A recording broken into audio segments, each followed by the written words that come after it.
आपकी आवाज में आज बात मध्य प्रदेश सरकार और सरकार को गिराने के आरोपों की। एमपी की नई नवेली कमलनाथ सरकार अभी 1 महीने की भी नहीं हुई है और ऐसा लगता है कि सरकार खतरे में है। सवाल यह है, सरकार को किससे खतरा है?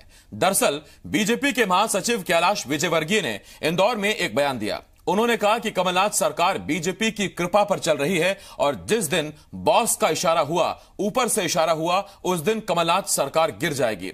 अब सवाल यह है कि इस बयान के जरिए कैलाश कहना क्या चाह रहे हैं। सवाल यह भी कि आखिर ये बॉस कौन है, और सवाल यह भी अगर ऐसा है तो बॉस किस वक्त का इंतजार कर रहे हैं और किस वक्त वो इशारा करेंगे।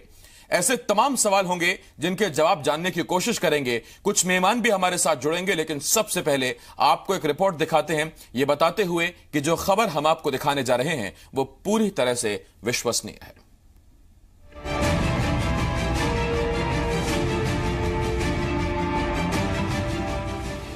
मध्य प्रदेश में विधानसभा चुनाव हो चुके हैं। 114 सीटों के साथ सबसे बड़े सियासी दल होने के नाते कांग्रेस समर्थन की सरकार बना चुकी है। सरकार 1 महीने की होने जा रही है, लेकिन एमपी की कमलनाथ सरकार और कितने दिन चलेगी, इस पर सवाल उठने लगे हैं। तब जबकि कांग्रेस बीजेपी पर तोड़फोड़ की कोशिश करने और विधायकों को लालच देने के आरोप जड़ रही है। ऐसे में इंदौर से आए पार्टी के बड़े नेता के बयान ने हर किसी के होश उड़ा दिए। पर लोग तो हमको ज्यादा चाहते हैं और ये सरकार 5 फीट चलने वाली नहीं है। जिस दिन ऊपर से सिग्नल मिल गया 15 दिन के अंदर उल्टा कर देंगे, तुम चिंता मत करो। जब जिस दिन बोल दिया वो अपने केंद्रीय नेतृत्व ने कि करो खेल, तो कर देंगे। कोई बहुत मामूली बात है, पर जनादेश मिला है तो उनको चलाने देते हैं। चलाते हैं, कितने दिन चलाते हैं। दरअसल कैलाश विजयवर्गीय इंदौर में कार्यकर्ताओं को संबोधित कर रहे थे। हाल ही में एक कार्यकर्ता के घर पर हुए हमले के बाद पार्टी के सिपाहियों में नई जान फूंकते हुए विजयवर्गीय ने कहा, बीजेपी का कार्यकर्ता सहज और सरल है, पर आपको डरने की जरूरत नहीं है। विजयवर्गीय ने आगे कहा, जिस दिन बॉस चाहेंगे उस दिन एमपी में इनकी सरकार गिर जाएगी। अब सवाल ये है, आखिर ये बॉस कौन है जिसका जिक्र विजयवर्गीय कर रहे हैं? सवाल यह है कि तब जबकि कांग्रेस लगातार उनके विधायकों को लालच देने के आरोप बीजेपी पर लगा रही है, ऐसे में विजयवर्गीय क्यों ये बयान दे रहे हैं, या फिर उनके बयान के मायने क्या हैं? और सवाल यह भी कि जो भी बॉस है, क्या वो 2019 का इंतजार कर रहा है? ब्यूरो रिपोर्ट, जी मीडिया।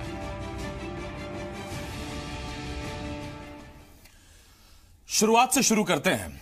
मध्य प्रदेश में विधानसभा चुनाव हुए। विधानसभा चुनाव में किसी भी दल को बहुमत नहीं मिला। 109 सीटों के साथ बीजेपी विपक्ष पर बैठने को मजबूर हो गई। 114 सीटों के साथ सबसे बड़े दल के तौर पर कांग्रेस सामने आई। 2 सीटें गई बसपा को, 1 सीट मिली सपा को और 4 विधायक चुने गए निर्दलीय। समर्थन की सरकार हुई। राज्यपाल को एक चिट्ठी दे दी गई कि हमारे पास समर्थन है। उसमें 4 निर्दलीय विधायकों का, 2 बसपा के विधायकों का और 1 समाजवादी पार्टी के विधायक का समर्थन दिखाया गया। सरकार बन गई। 17 दिसंबर को कमलनाथ ने मुख्यमंत्री के तौर पर शपथ ले ली और उसके बाद फिर कैबिनेट का भी गठन हो गया। कैबिनेट भी काम करने लगी। लेकिन इस सरकार के गठन के बाद से, सरकार के बनने के बाद से लगातार बीजेपी की तरफ से एक के बाद एक बयान आ रहे हैं। सबसे पहला बयान जो बहुत प्रमुख था वो था मुख्यमंत्री उस वक्त के रहे शिवराज सिंह चौहान का, जिन्होंने अपने आखिरी कार्यक्रम में, वो कार्यक्रम जो श्यामला हिल्स में सीएम हाउस में उन्होंने किया, तब जबकि कुछ महिला कार्यकर्ता भावुक हो गईं, उन्हें ढांढस बंधाते हुए पूर्व मुख्यमंत्री शिवराज सिंह चौहान ने कहा था, चिंता मत करो, टाइगर जिंदा है। वहां से संकेत मिलने लगे और उसके बाद से तो जैसे ये शगल हो गया, एक के बाद एक बीजेपी नेता इस पर बयान दे रहे हैं। लेकिन यह बयान अपने आप में सबसे बड़ा है। 3 मेहमान हमारे साथ जुड़ रहे हैं। अब्बास हाफिज साहब नेता हैं कांग्रेस के, इसके साथ साथ बीजेपी के प्रवक्ता नरेंद्र शिवाजी पटेल साहब और वरिष्ठ पत्रकार प्रभु पटेरिया सर हमारे साथ जुड़ रहे हैं। मैं आप तीनों मेहमानों का बहुत बहुत स्वागत करता हूं। सबसे पहला सवाल मेरा नरेंद्र शिवाजी पटेल साहब आपसे, और आपने इसकी उम्मीद भी की होगी। नरेंद्र शिवाजी पटेल साहब, ऊपर से कहेंगे 15 दिन में खेल कर दो तो खेल कर देंगे। सर बहुत बड़े खिलाड़ी हैं, कौन सा खेल करने वाले हैं आप, और जरा बताएंगे कैसे खेलेंगे? आसिफ जी देखिए, वर्तमान की जो कांग्रेस की मध्य प्रदेश में सरकार है उसको पूर्ण बहुमत नहीं है, ये तो हम सबको दिख रहा है। केवल 114 सीटें उनके पास में है, भारतीय जनता पार्टी के पास में 109 है। कांग्रेस को ऐसे निर्दलीय विधायक का भी समर्थन लेना पड़ा और कैबिनेट मंत्री बनाना पड़ा है जिस निर्दलीय प्रत्याशी ने कांग्रेस के अधिकृत प्रत्याशी की जमानत जब्त करा दी थी। तो निश्चित रूप से कांग्रेस ही नहीं कह सकती कि जनता ने उसको जनादेश दिया है। हालांकि माननीय कैलाश विजयवर्गीय जी ने ये बात भी साथ में कही है कि चूंकि उनको सीटों की संख्या के आधार पर जनादेश है तो उनको सरकार चलाने देते हैं। तो मैं नहीं समझता कि उनका बयान, माननीय कैलाश विजयवर्गीय जी का बयान कहीं पे भी लोकतंत्र के खिलाफ है या वर्तमान परिस्थितियों से विपरीत है। वर्तमान परिस्थितियां स्पष्ट है कि कांग्रेस अल्पमत में है और कभी भी स्वयं के अंतर्विरोध से, अंतर्द्वंद से और जिस तरह से उसके नेता अपने आप को मंत्री बनाने के लिए जद्दोजहद कर रहे हैं, उससे लगता है कि कभी भी कांग्रेस सरकार गिर सकती है। ये जो आपने बयान दिया है सर कि कभी भी कांग्रेस सरकार गिर सकती है, इस पर किसी को कभी आपत्ति नहीं होगी। आप विपक्ष में ऐसी उम्मीद करें, ऐसी दुआ करें, ऐसी प्रार्थना करें, मोमबत्ती जलाएं। लेकिन सवाल इसलिए खड़ा हुआ कि आप जो कह रहे हैं सर कि बाद में कैलाश विजयवर्गीय ये भी कह रहे हैं कि जनादेश मिला है, हमें सम्मान करना है, देखते हैं कितने दिन चलती है। ये तो डैमेज कंट्रोल हो गया। असली बयान और बयान जो केंद्र में है वो यह है कि ऊपर से अगर इशारा मिला तो 15 दिनों के अंदर सरकार उल्टा कर देंगे, चिंता मत करो आप। ये बीजेपी कार्यकर्ताओं को कह रहे हैं। मेरा आपसे एक सवाल है, आप कह रहे हैं कि अगर पूर्ण समर्थन अगर नहीं मिला या पूर्ण बहुमत नहीं मिला कांग्रेस को, तो क्या देश में पहले गठबंधन की सरकारें नहीं बनी है? क्या उन गठबंधन सरकारों ने अपना कार्यकाल पूरा नहीं किया है? आप क्यों भूल रहे हैं कि अटल बिहारी वाजपेयी सरकार ने भी तमाम दलों को साथ लेकर गठबंधन की सरकार चलाई? तब ये ऐसे खेल हुए थे क्या? आसिफ जी देखिए, ये जैसा कि माननीय कैलाश विजयवर्गीय जी ने कहा है, उस दोनों बयान साथ में इन्होंने दिए हैं और कार्यकर्ताओं को संबोधित कर रहे थे। कार्यकर्ताओं के उत्साहवर्धन के लिए ऐसी बातें कही जाती हैं। और जहां तक ये बात है कि गठबंधन की सरकार है, निश्चित रूप से गठबंधन की सरकारों का स्वागत है, अभिनंदन है। परंतु ये जो मध्य प्रदेश के अंदर गठबंधन हुआ है, ये चुनाव के बाद हुआ है। चुनाव से पहले ये गठबंधन नहीं था। चुनाव के पहले ये सब लोग एक दूसरे के खिलाफ लड़े हैं, तो जनादेश भी इनके पक्ष में नहीं माना जा सकता। सीटों की संख्या भले कांग्रेस की ज्यादा है, लेकिन हमें आज भी कांग्रेस से 47,827 वोट ज्यादा मिले हैं। तो जनता के जो पॉपुलर वोट है वो हमारे पक्ष में है। तो निश्चित रूप से कांग्रेस ही कदापि दावा नहीं कर सकती कि मध्य प्रदेश की जनता उसके पक्ष में थी। तो ये गठबंधन भी हम ये नहीं मान सकते कि ये गठबंधन को मध्य प्रदेश की सरकार ने जनादेश दिया, क्योंकि ये चुनाव के समय एक दूसरे के विपरीत लड़े थे। जिस जनता पटेल साहब मैं आता हूं आपके पास, जमानत जब्त करा दी वहां से जीते। पटेल साहब मैं आता हूं आपके पास। अब्बास हाफिज साहब बहुत आतुर हैं और लाजमी भी है कि वो जवाब देना चाहेंगे इस बयान का, आपके प्रतिक्रियाओं का। लेकिन उससे पहले एक सवाल मेरा प्रभु पटेल सर से है। प्रभु सर, चुनाव में किस सीट पर किस पार्टी को कितने पर्टिकुलर वोट मिले, किस पार्टी के उम्मीदवारों ने ज्यादा मतों से जीत दर्ज की, किस पार्टी को ओवरऑल ज्यादा वोट मिले, इन सब पर सर हमें एकदम क्लियर है कि जिसकी जितनी सीटें आएंगी वो सरकार के उतने नजदीक जाएगा। फिर ये इस तरह के बयान, फिर उस पर सफाई, उस पर डैमेज कंट्रोल, इसे आप कैसे देखते हैं? और दूसरा मेरा सवाल आपसे ये विपक्ष की आतुरता है सर, प्रेशर पॉलिटिक्स है, सिर्फ कार्यकर्ताओं को साधने के लिए ये बयानबाजी है, क्या है? देखिए आसिफ भाई, जो आपने दूसरी बात कही, जो कैलाश विजयवर्गीय जो कह रहे हैं, शिवराज सिंह चौहान जो कह रहे हैं, और जिस दिन रिजल्ट आया था उस दिन राकेश सिंह जी उनके प्रदेश अध्यक्ष, उनने भी ये कहा था कि हम सरकार बनाने का दावा करने जा रहे हैं।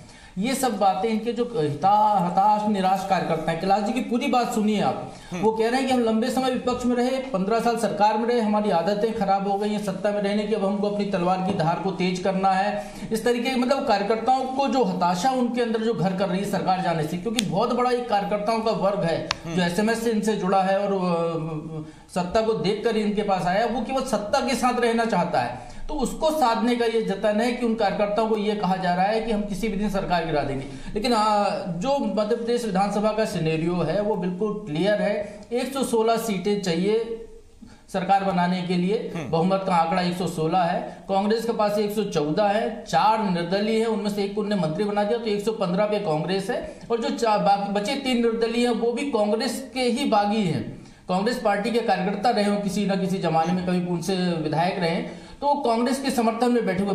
रही बात बसपा और समाजवादी पार्टी की, इन दोनों पार्टियों ने बिना शर्त अपनी तरफ से समर्थन दिया है। कांग्रेस इनसे समर्थन मांगने नहीं गई थी, इन दोनों पार्टी के नेताओं ने अपनी शर्त पर समर्थन दिया है, बिना शर्त के समर्थन उनको दिया है। तो एक तरीके से कांग्रेस को कहीं कोई खतरा नहीं है। और मुझे ऐसा लगता है कि ये 5 साल तक भारतीय जनता पार्टी के नेता बस ऐसे ही बयान देते रहेंगे और सरकार जैसी चल रही है वैसी ही चलती रहेगी। सरकार को कोई फर्क नहीं पड़ रहा है। यदि सरकार को कोई फर्क पड़ सकता था तो विधानसभा अध्यक्ष के चुनाव में भारतीय जनता पार्टी ने अपना कैंडिडेट उतारा, उस पर उसको पलायन करना पड़ा। उपाध्यक्ष चुनाव में ठीक कह रहे हैं सर आप। मैं आता हूं सर प्रभु सर आपके पास। अब्बास हाफिज जी, मैं आता हूं सर प्रभु सर, आता हूं आपके पास। अब्बास हाफिज जी, सर प्रभु पटेरिया जी की बातें सुनने के बाद कुछ हार्ट रेट कुछ नॉर्मल हुआ क्या, या पहले से था, कोई चिंता है नहीं? नहीं, देखिए प्रभु पटेरिया साहब बहुत निष्पक्ष बात करता है, उन्होंने जो सच बात है वो कही है। हार्ट रेट हमारा पहले से ही नॉर्मल है। जो बात पटेल साहब कर रहे थे, भारतीय जनता पार्टी के प्रवक्ता महोदय, कि हमने गठबंधन उन पार्टी से करा जो विपरीत हमसे चुनाव परिस्थितियों में लड़ा था। तो ये भारतीय जनता पार्टी के प्रवक्ता महोदय बताएं कि मेघालय में 2 विधायकों के जीतने के बाद सरकार किसने बनाई है? 2018 मार्च कोई दूर नहीं गया है। 2015 जो अभी हमारा उसमें हुआ, जम्मू कश्मीर के चुनाव हुए, तो वहां पर किन परिस्थितियों में लड़ रहे थे चुनाव? पीडीपी के साथ तो सरकार बना ली, जिनको आतंकवादी समर्थित लोग कहते थे, इन्होंने सरकार चलाई वहां पर कश्मीर में। उसके बाद ये कोई नई बात नहीं है भारतीय जनता पार्टी की कि सरकार गिरा देते। पहली बात तो मेरा भी सवाल कल से यही है, आखिर ये बॉस कौन है? क्या बॉस नरेंद्र मोदी जी हैं या बॉस अमित शाह जी हैं, जो एक लोकतंत्र में लोकतांत्रिक तरीके से चुनी गई सरकार को गिराने का मन भी रख सकते हैं, इशारा कर सकते हैं? क्योंकि ये कर चुके हैं इससे पहले। उत्तराखंड में क्या हुआ था, ज्यादा दूर नहीं जाएंगे, 2016 का वाकया है। उत्तराखंड की असेंबली को इन्होंने डिसॉल्व करवाया था, प्रेसिडेंट रूल लगवाया था, रिपोर्ट भेजी थी वहां पर केंद्रीय सरकार ने प्रेसिडेंशियल रूल के लिए, और फिर हाई कोर्ट से मुंह की खानी पड़ी थी भारतीय जनता पार्टी को। तो यही कुछ ये करना चाहते थे, जिसमें ये विफल हो गए, क्योंकि जोड़ तोड़ की राजनीति नहीं कर पाए और ना कर पाएंगे। हमारे पास नंबर्स इंटैक्ट है और पूरे 5 साल नहीं, आगे बहुत लंबा कार्यकाल हमारा आना है। जनता की सेवा करने के लिए आए, जनता की सेवा करेंगे। ठीक, नरेंद्र शिवाजी पटेल साहब, मैं एक बार फिर आपके पास आ रहा हूं सर। तो इसका मतलब यह है कि आप दरअसल परेशानियां कांग्रेस की नहीं बढ़ा रहे हैं, आप सिर्फ अपने कार्यकर्ताओं का मनोबल बांधने के लिए इस तरह के बयान दे रहे हैं, और आप उन्हें मीठी गोली पकड़ा रहे हैं कि चिंता मत करो, अगले 15 दिन, फिर अगले 15 साल, फिर अगले 10 साल हम आ जाएंगे, चिंता मत करो हम आ जाएंगे। बस ये एक मीठी गोली पकड़ा रहे हैं आप कुल मिलाकर। नहीं आसिफ जी, देखिए माननीय कैलाश विजयवर्गीय जी ने साथ में ये बात भी कही है कि विपक्ष के रूप में अपनी धार थोड़ी बोठली हो गई है, इसलिए उसको पानी पिलाने की मतलब धार लगाने की आवश्यकता है, ऐसी बात भी उन्होंने साथ में कही है। तो भारतीय जनता पार्टी निश्चित रूप से विपक्ष के रूप में बहुत धारदार भूमिका निभाते आई है, आज भी अपनी धारदार भूमिका भारतीय जनता पार्टी मध्य प्रदेश के अंदर निभाएगी। परंतु जैसी परिस्थितियां हैं उसके तो आप भी अच्छे से समझ सकते हैं कि आज उत्तर प्रदेश के अंदर सपा और बसपा कांग्रेस को साथ आपकी बात से नरेंद्र जी जो आप ये बात कह रहे हैं, दरअसल पार्टी के कई नेता इस बात को कहते रहे कि इनके यहां स्थितियां ठीक नहीं है।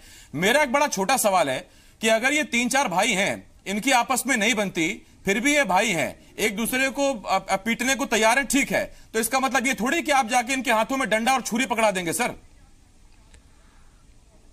जी आसिफ जी आप जो बात कर रही है भाई नहीं है। हाँ। ये भाई होते तो हमें कोई आपत्ति नहीं थी, ये तो एक दूसरे का दुश्मन है। हाँ। और दुश्मन केवल इसलिए एक साथ हो गए हैं कि इनको किसी भी तरह से एन कैन प्रकरण भाजपा को दूर रखना है। अन्यथा यही सपा वालों ने मायावती जी के खिलाफ दुश्मनी की जगह कहां है, आप ही तो कहते हैं, उसमें भाजपा के विधायक ने रक्षा की थी मायावती जी की।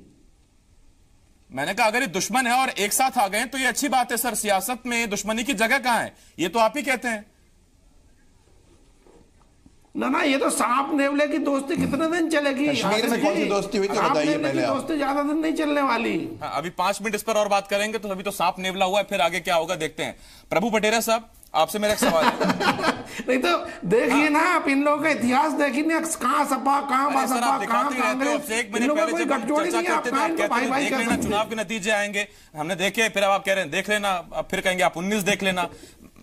खैर प्रभु पटेरिया साहब, आपसे मेरा एक सवाल है सर, और मेरा सवाल आपसे यह है कि 2019 से पहले तो कम से कम ऐसा नहीं लगता कि इस तरह की कोई कोशिश या इस तरह की कोई कवायद कम से कम बीजेपी की तरफ से की जाएगी, क्योंकि जनता बहुत ध्यान से चीजों को देखती है, हर सियासी कदम पर वो राय बनाती है और वक्त वक्त पर राय बनती है। तो अगर ये बॉस जो हैं, अब ये कौन है पटेल साहब बताएंगे नहीं ना, मैं उनसे पूछूंगा, वो कह देंगे मैं छोटा कार्यकर्ता हूं, नहीं जानता।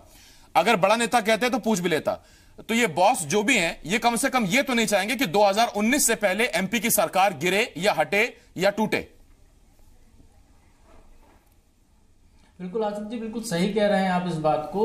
कर्नाटक का जो घटनाक्रम था वो इस बात की गवाही दे रहा है कि नरेंद्र मोदी या अमित शाह लोकसभा चुनाव के पहले नहीं चाहते कहीं वो तोड़फोड़ का ठीकरा उनके सिर पर पड़े। लेकिन ये जरूर है कि ये जो भारतीय जनता पार्टी के नेता हैं जो बार बार कह रहे हैं हम सरकार गिरा देंगे, ये दिग्विजय सिंह के उस आरोप की पुष्टि कर रहे हैं। मध्य प्रदेश के जिन 5-6 विधायकों ने खुलकर मीडिया के सामने आकर आरोप लगाए थे कि उनको ऑफर दिए गए सरकार बनाने के लिए, भारतीय जनता पार्टी के साथ आइए तो आपको मंत्री बना देंगे, 100 करोड़ तक की बात की गई। तो ये जो आरोप लग रहे थे, जिसको जनता मान रही थी कि ये तो 100 करोड़ कोई विधायक को दे सकता है क्या, आरोप है केवल, उसकी पुष्टि ये कैलाश विजयवर्गीय कर रहे हैं, उसकी पुष्टि शिवराज सिंह चौहान ने की। और शायद शिवराज सिंह चौहान को यहां से राष्ट्रीय उपाध्यक्ष बनाकर मध्य प्रदेश से बाहर ही इसलिए किया गया है कि उन्हें जो सदन, जो अभी 4 दिन का सदन चला, उसमें जो कोशिशें की सरकार बनाने की, कि हर जगह वो मतदान की मांग कर रहे थे, अध्यक्ष चुनाव में, उपाध्यक्ष चुनाव में, कहीं तो एक वोट भी उनको मिल जाए तो ये साबित कर देंगे कि सरकार गिर सकती है। वो स्थितियां लाने की उनकी कोशिश थी और वो स्थिति को नरेंद्र मोदी या अमित शाह वो नहीं चाह रहे कि मध्य प्रदेश में अगर इस फॉर्मूले से, प्रभु सर ये बहुत सही बात है, इस फॉर्मूले से अगर शिवराज सिंह को दिल्ली बुला लिया गया तो सर विजयवर्गीय का क्या करें? देखिए, विजयवर्गीय तो पहले ही मध्य प्रदेश से बाहर है, पूछ रहा हूं उनको तो पश्चिम बंगाल का जिम्मा दे रखा है। वो जिस तरीके की बात वो कर गए हैं यहाँ पर, हो सकता है इसके बाद उनके साथ भी वही स्थिति हो कि उनको मध्य प्रदेश में कम बोलने के लिए कहा जाए लोकसभा चुनाव तक। ठीक, हाफिज साहब बोलिए सर। देखिए आसिफ जी, बात बहुत साफ है। भारतीय जनता पार्टी एक हताशा की स्थिति में है, अनर्गल बयानबाजी कर रही है। बॉस सरकार गिराने का काम करने वाले हैं, जो विधानसभा के अध्यक्ष हैं वो डॉन हो गए हैं। मतलब इस तरह की असंसदीय बातें चल रही हैं भाजपा में। और ये बात साफ इशारा है जो आपने पूछा था कि कैलाश विजयवर्गीय जी तो खुद वहां पर हैं। कैलाश विजयवर्गीय जी अपना असल में अस्तित्व ढूंढ रहे हैं मध्य प्रदेश की राजनीति में। जो जगह खाली हुई है शिवराज जी के जाने के बाद, जो बहुत लंबी कोशिश थी भारतीय जनता पार्टी की, अंतरकला थी, गुटबाजी जो सामने उभर के आई है कि शिवराज जी को हाशिए पर लगाया जाए ताकि खुद राजनीति में सक्रिय हो सकें, तो ये कैलाश विजयवर्गीय जी अपना दम भर रहे हैं। लेकिन एक बात जरूर है, मनोबल बढ़ाइए, उत्साह बढ़ाइए, अपनी खुद की सियासत चमकाइए। भारतीय जनता पार्टी के नेताओं से कह रहा हूं, लेकिन लोकतंत्र की हत्या की तरफ इशारा करके, इस तरह की असंसदीय भाषा का उपयोग करके लोकतंत्र का मयार नहीं गिराइए। ठीक, हाफिज साहब आज आपने बहुत निशाने साध लिया। अब मेरा आपसे एक छोटा सवाल है सर। हाफिज साहब, मेरा आपसे सवाल यह है कि ये जो गठबंधन, चाहे वो प्री चुनाव हो या वो पोस्ट पोल हो, ये जो गठबंधन है सर, इसमें अलग अलग सूरतें क्यों हैं? अगर मध्य प्रदेश में सपा बसपा आपको बिना शर्त के समर्थन देती है, आप उसे स्वीकार करते हैं, सरकार में आप उनको सरकार उनके साथ में चलाते हैं, तो पड़ोसी राज्य में क्या होता है ये भी हमने देखा। जनता कंफ्यूज क्यों है सर? उत्तर प्रदेश में कल सपा बसपा आपके बगैर गठबंधन का ऐलान करने जा रही है। देखिए, उसने गठबंधन का ऐलान तो कर नहीं दिया है, कल 12 जनवरी को निकल जाने दीजिए। और ऐलान के बाद भी स्थितियां अलग होती हैं। जैसा आपने कहा, राजनीति में कभी कोई दोस्त बनता है तो कभी बिछड़ता है। तमाम परिस्थितियां साथ रहती हैं। जो भी जनता के हित का काम होगा, जो भी जनता के हित का निर्णय होगा, माननीय राष्ट्रीय अध्यक्ष महोदय राष्ट्रीय परिप्रेक्ष्य में उसको निर्णय लेंगे भारत वापस लौटने के ऊपर। और जैसा भी होगा आपके चैनल पे भी और दूसरे माध्यमों से भी जनता के सामने। हाथ अब्बास जी से, ये भी अब्बास जी से पूछ लीजिए कि आजकल सिंधिया जी कहाँ हैं, दिख नहीं रहे हैं, केपी सिंह जी कहाँ हैं, दिख नहीं रहे हैं। ये हमें सलाह दे रहे थे अपनी पार्टी के अंदर तो देख लें क्या स्थिति है। अच्छा, ये पटेल साहब, ये जो आपने एक सवाल पूछा है, पटेल साहब आपने एक सवाल जो पूछा है, इस पर मैं आपसे एक छोटी बात कहूंगा सर। शिवराज सिंह विधानसभा में लीड कर रहे हैं कि गोपाल भार्गव लीड कर रहे हैं, ये कांग्रेस वाले पूछ रहे थे। और अगर यही सिंधिया आपको एक्टिव दिखने लगे, केपी सिंह एक्टिव दिखने लगे, तो आप पूछने लगेंगे मुख्यमंत्री कौन है। खैर, मैं उस पर आता हूं। मेरा एक सवाल प्रभु पटेल साहब आपसे है, और प्रभु पटेल साहब छोटे में इसका जवाब मैं चाहूंगा आपसे सर। सर, मेरा सवाल आपसे यह है कि गठबंधन की सरकार गिर जाएगी, ये बयान मुख्यमंत्री शिवराज सिंह चौहान भी दे रहे थे, टाइगर जिंदा है ये बयान भी दे रहे थे, उसके बाद दिल्ली में उनका प्रमोशन हुआ है या इन बयानों की सजा दी गई है, वो एक अलग बात है। लेकिन वही गलती कैलाश विजयवर्गीय दोहरा रहे हैं क्या, या वो जानबूझकर दरअसल इस तरह की बयानबाजी कर रहे हैं उस पोस्ट के लिए जिस तरफ इशारा हाफिज साहब कर रहे हैं?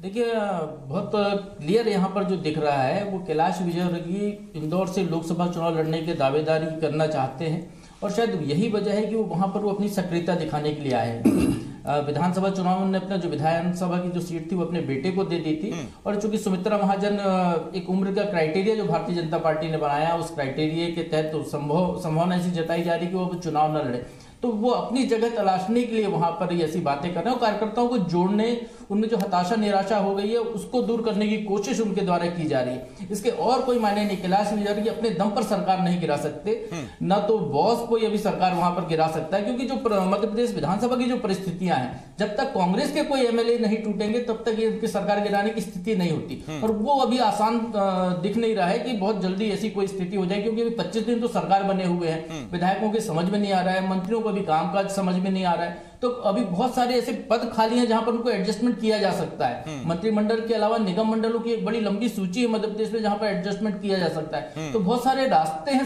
विधायकों को साधने के लिए कांग्रेस के पास, तो वो अपनी पूरी कोशिश करेगी और उनको केवल यदि नंबर गेम की बात की जाए तो अभी भी 115 विधायक, एक एमएलए जो उन्होंने मंत्री बनाया उसको देखते हुए 115 विधायकों का सीधा सीधा समर्थन उनके पास है, उनको ज्यादा से ज्यादा सरकार बनाने के लिए एक और एमएलए को मंत्री बनाना पड़ेगा।